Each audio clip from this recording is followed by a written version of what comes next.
की राजनीति में अब किसान को नजरअंदाज करके कोई राजनीति नहीं कर पाएगा। ये मोदी जी ने करके दिखाया है। 10 साल में किसान बर्बाद हुआ है। नौजवान और किसान मिलकर के सरकार का सफाया करने जा रही है।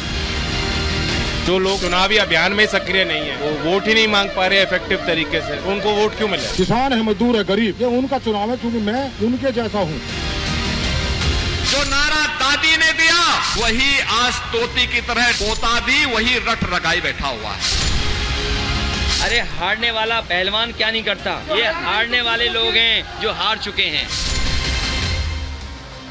नमस्कार, आप देख रहे हैं रिपब्लिक भारत और इंडियन पॉलिटिकल लीग। आपके साथ मैं हूं श्वेता त्रिपाठी, आज सीधे बागपत से, जिसको जाटलैंड भी कहा जाता है और जिसके लिए कहावत बड़ी मशहूर है कि सुगंधित इत्र और सच्चे मित्र मिलना बड़ा ही एक तरह से कहें वो खुशकिस्मत लोग होते हैं जिन्हें बागपत से ये सब कुछ नसीब हो जाता है। लेकिन बागपत की जनता के मन में आज क्या कुछ है ये हम टटोलेंगे, क्योंकि यहाँ ये कहा जा रहा है कि जाटलैंड में जो लड़ाई है वो मुखर वर्सेस मौन की है। यानी यहाँ के जो मतदाता हैं या तो वो बहुत खुलकर बोलते हैं या बिल्कुल नहीं बोलते हैं। उस खामोशी के पीछे की वजह क्या है? वो खामोशी किस ओर इशारा करती है? क्योंकि यहाँ मौसम का मिजाज बदल चुका है, लेकिन क्या मतदाताओं का मिजाज भी बदल चुका है या फिर वही अंदाज वही मिजाज देखने को मिलेगा जो सालों साल से देखने को मिलता रहा है? लेकिन इस बार सबसे अहम है बागपत का चुनाव इसलिए महत्वपूर्ण है क्योंकि 47 सालों में पहली बार ऐसा है कि चौधरी परिवार से कोई इस चुनाव में नहीं उतरा है। तो जिस तरह से एक तरह से बाहर वर्सेस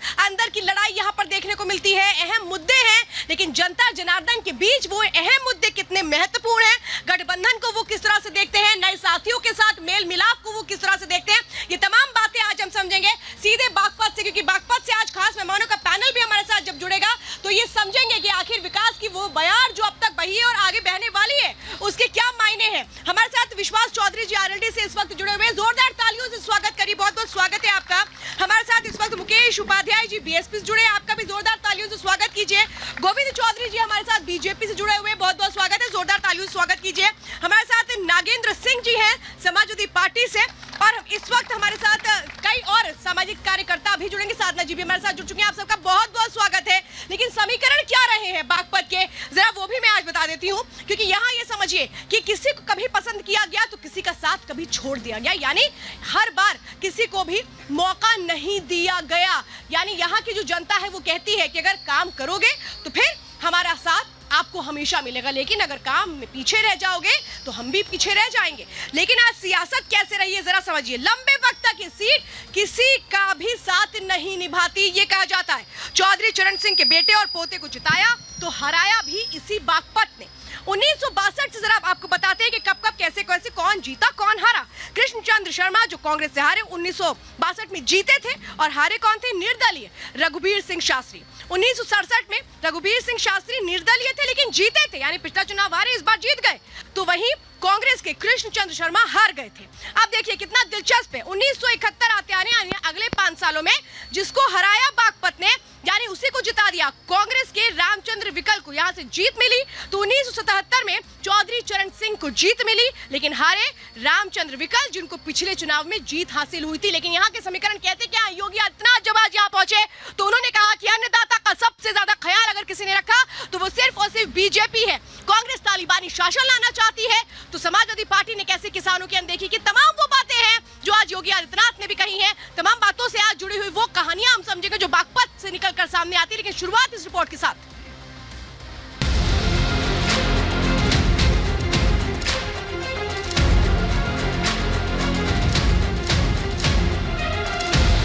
देश की राजधानी दिल्ली और हरियाणा की सीमा से सटे बागपत की धरती पर राजनीति हमेशा से खास रही है। इसी ऐतिहासिक धरती ने देश को चौधरी चरण सिंह जैसे प्रधानमंत्री दिए, वो पीएम जिनके आदर्शों पर चलने का तमाम राजनीतिक पार्टियां दावा करती हैं। बीजेपी हो, सपा, बसपा, आरएलडी या फिर कांग्रेस, सभी चौधरी साहब को किसान मसीहा के रूप में पूजते हैं, उनके नाम पर वोट बटोरने की कोशिश में जुटे रहते हैं। ऐसा ही दाव इस बार बीजेपी ने चला। बीजेपी ने चौधरी चरण सिंह को देश के सर्वोच्च सम्मान से नवाजा। चौधरी चरण को भारत रत्न देने का ऐलान करते हुए आरएलडी प्रमुख जयंत चौधरी की दूरियां इंडी गठबंधन से बढ़ती चली गई और बीजेपी से नजदीकियां। चौधरी साहब को भारत का सर्वोच्च नागरिक सम्मान देकर के प्रधानमंत्री मोदी जी ने किसान का सम्मान किया है, अन्नदाता किसान को मान्यता दी है। पश्चिमी उत्तर प्रदेश के जाट बाहुल्य इस क्षेत्र में गांवों की बैठकों में हुक्कों में सियासी गुड़गुड़ाहट हो रही है।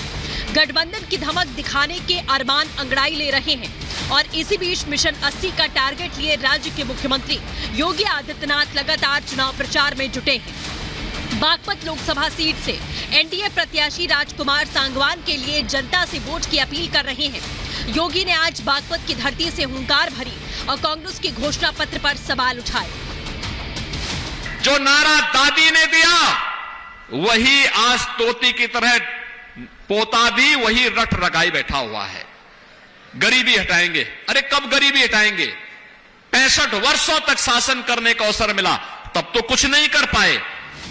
अलीगढ़ में अखिलेश यादव ने बीजेपी के मंसूबों पर ताला लगाने की बात कही। ये तो मन की बात है जो किसी और के माध्यम से किसी और पे थोप के कही जा रही है, लेकिन जनता जानती है कि किसान बर्बाद हुआ है और नौजवान की 1/3 जीवन बर्बाद हो गया। इसलिए नौजवान और किसान और व्यापारी मिलकर के सरकार का सफाया करने जा रही है।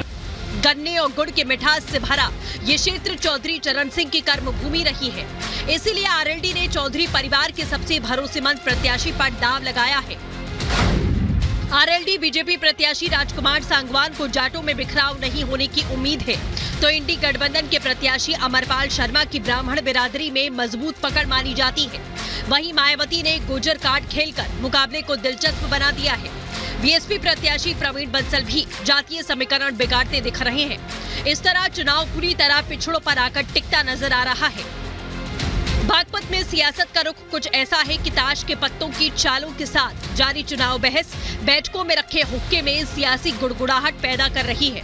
ताश की शौकीनों की राजनीतिक टीका टिप्पणी के बीच में जाहिर होते उनके अरमान कश खींच कर छोड़े हुए धुएं में फना होकर सियासी ताप बढ़ा रहे हैं। साफ है, चुनावी साल में चौधरी चरण सिंह को भारत रत्न से सम्मानित करने का फैसला बीजेपी को फायदा दे सकता है। किसान आंदोलन के बाद नाराज जाट समाज फिर से बीजेपी की ओर झुकता नजर आ सकता है। Bureau report, Republic Bharat. तो देखिए, बागपत का जिक्र जब आता है तो सबसे पहले जिक्र आता है अन्नदाता का। पश्चिमी उत्तर प्रदेश की वो सीट है ये जहां गन्ने की खेती जबरदस्त होती है, लेकिन किसानों के हित कितने पूरे हुए हैं जरा जनता से मैं समझ लेती हूँ। देखिए, बागपत की बात आते ही बात होती है किसानों की। आपको लगता है वो किसानों के हित पूरे हुए सरकार में? पहली बात तो मैं आपको ये बताऊं कि जो बागपत है वो जाट लैंड नहीं है, इंसानों की भूमि है। यहाँ इंसान कह के सबको बात करें। दूसरी बात ये कि जो किसान है वो पहले भी परेशान था, वो आज भी परेशान है। इसका सबसे बड़ा उदाहरण ये है कि चुनाव से जस्ट पहले होने वाला किसान आंदोलन जो फिलहाल रुका हुआ है। दूसरी बात कि किसान के जो बच्चे हैं वे आर्मी की, नेवी की, एयरफोर्स की तैयारी करते थे, उनका भविष्य बिल्कुल खत्म कर दिया गया। तो आप ये कह रहे हैं कि आरएलडी ने बीजेपी के साथ जाके गलती कर दी? गलती नहीं है। हाँ। गलती तब होगी यदि संसद में जाने के बाद में हमारे चुने हुए जनप्रतिनिधि उन बातों पे सवाल न उठावें।